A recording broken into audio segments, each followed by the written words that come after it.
5 seconds. Start. I should like now to make a few observations on the budget. This budget marks a turning point in the history of our country. It is no use attempting, as some of my friends have done, either to deprecate the budget very strongly or to suggest that we are not witnessing a new revolution in our methods of fiscal training and technique.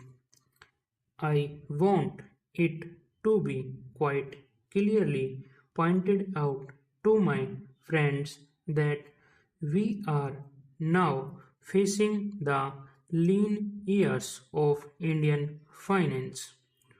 Hitherto, we had revenue surpluses which were a form of public saving and which were meant to be utilized for capital development. Hereafter, this form of revenue surplus would not be available.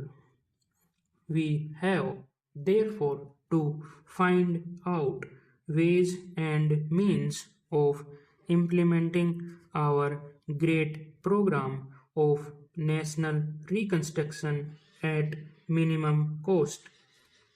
My point is that the deficit on revenue account would be of the order of about rupees 19 to 20 crores.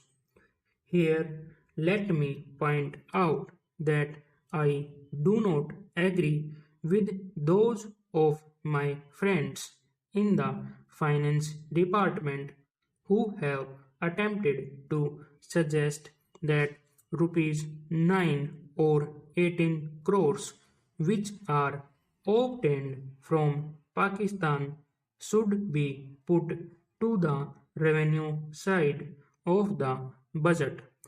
They are to be put on the capital side, but that does not seriously alter the trend of my argument. What I am suggesting is that we would have to be prepared for a deficit of a much higher order or even on the revenue side. That itself should make us realize that there are very many problems which we have to face and that we have to undertake ways and means of increasing the resources of our country so that it might be possible for us to have a greater amount of surplus or a greater amount of public saving for the purpose of financing capital development.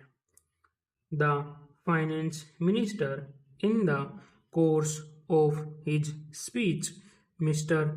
Deputy Minister, pointed out that the deficits during the past 2 years were of the order of rupees 83 crores.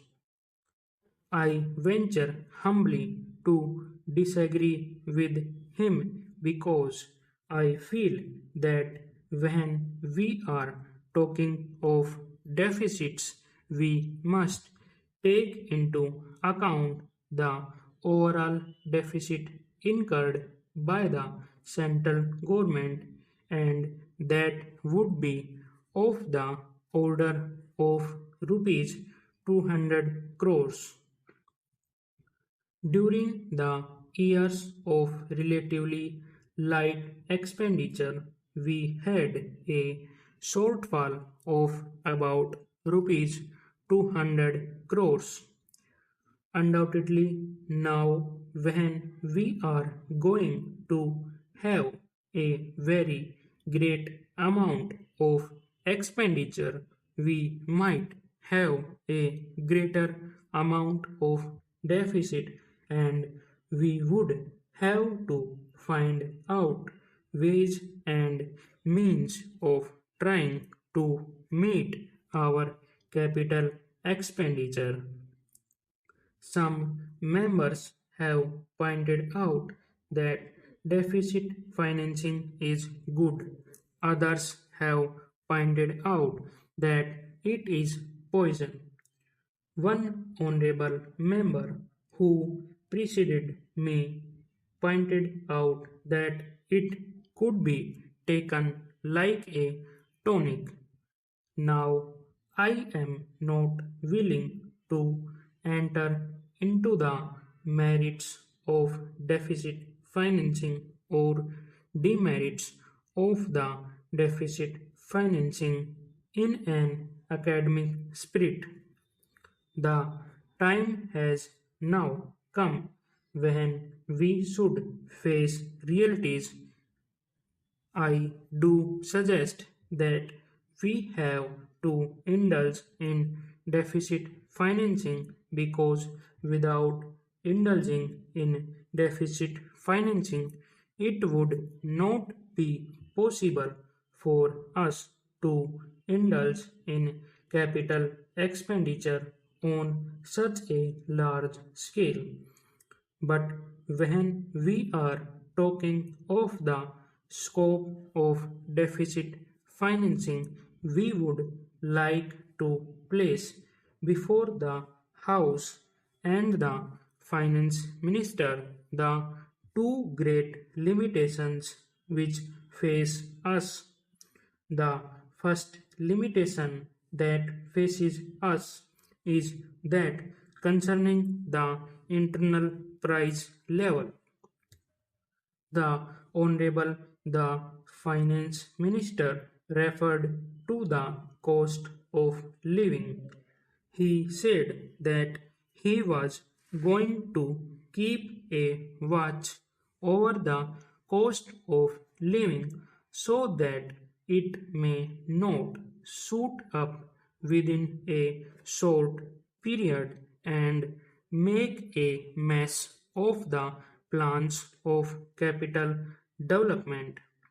But there is another limitation which has also to be borne in mind, a limitation which has not received as much notice as it should have done in all the discussions that have taken place on deficit financing. That limitation is the external limitation or the limitation which arises on account of our balance of payments position.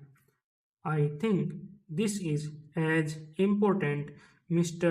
Deputy Speaker, as the internal price level, and I should like to elaborate that particular point a bit more because I feel that a time will shortly arrive when we might have either to reconsider our policy or might even have to leave the steering club of which we are a member.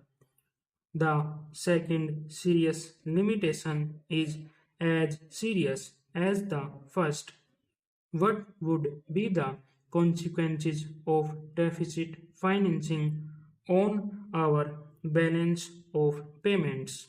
The finance minister, in his budget speech, points out that so far as the balance of payments position is concerned, they have now, whether it is by accident or design a favorable balance, and they have contributed about rupees 63 crores to the dollar pool during the past 6 months. But the moment we indulge in deficit financing, we have to be prepared for worsening of our balance of payments.